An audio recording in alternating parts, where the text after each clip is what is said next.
They admitted me with a raging fever over 104°4. Fand prepped me for emergency surgery. As they wheeled me down the hall, and I watched my wife slip off to the waiting room, I felt my skin burn with each bump in the corridor. In the operating room, ice-cold air hit me even through my fevered sweat, and I wondered how anyone could work in this chill. They slid me onto the tiny table. I felt exposed and off balance, my arms dangling over the edges. Then, as if time itself froze, everything else vanished, and Jesus stood before me solid, real, and looking more like an Arab man than any picture I'd seen.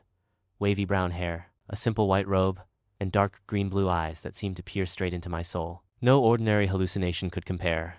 It was a heightened reality. I wondered if I'd died, but I hadn't floated above my body, so I knew I must still be alive. Still, I felt suspended between two worlds. When Jesus held out his hand and told me, "I want to answer your prayer," I realized he meant the prayer I'd whispered as a boy at my grandfather's funeral. "Let me see heaven." Instinctively, I took his hand, and suddenly we were standing barefoot on a pristine hill. All around was the brightest white I'd ever seen, almost blinding yet.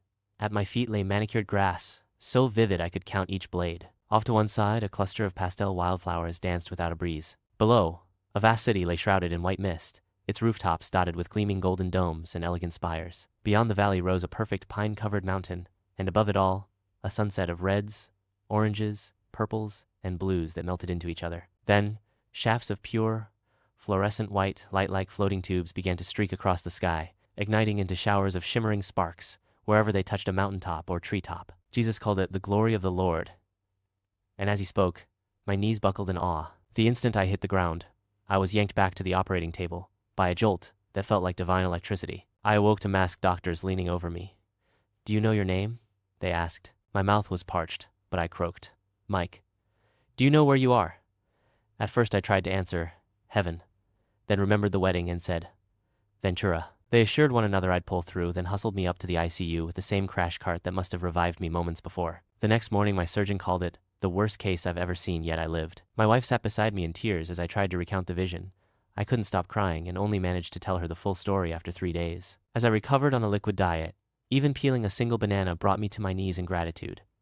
Fruit grown from dirt thousands of miles away, now nourishing me back to health. Walking the hospital corridors on IV lines, every sunset photo on the wall, every ocean painting, every single flower reminded me how I'd rushed through life before. Before that night, I was a high-stress superintendent in real estate development, always racing from site to family activities, juggling ball games, practices, homework, dinner, and deadlines in a relentless loop. But after seeing heaven with my own eyes, I vowed to slow down. Now I stopped to smell every flower, capture every sunset, and truly meet each moment with wonder just as a child would. Jesus gave me no formal assignment, but I believe he showed me that simple truth. Life is meant to be lived with open eyes and an open heart. I often tell people, ask God to reveal himself to you and be patient. It may take 40 years. I'm no longer afraid of death, for I know that one day Jesus will meet me again on that same hill and show me what I missed. But not yet, not today, because there's still so much beauty to appreciate, so many grandkids to meet, and so much life left to live.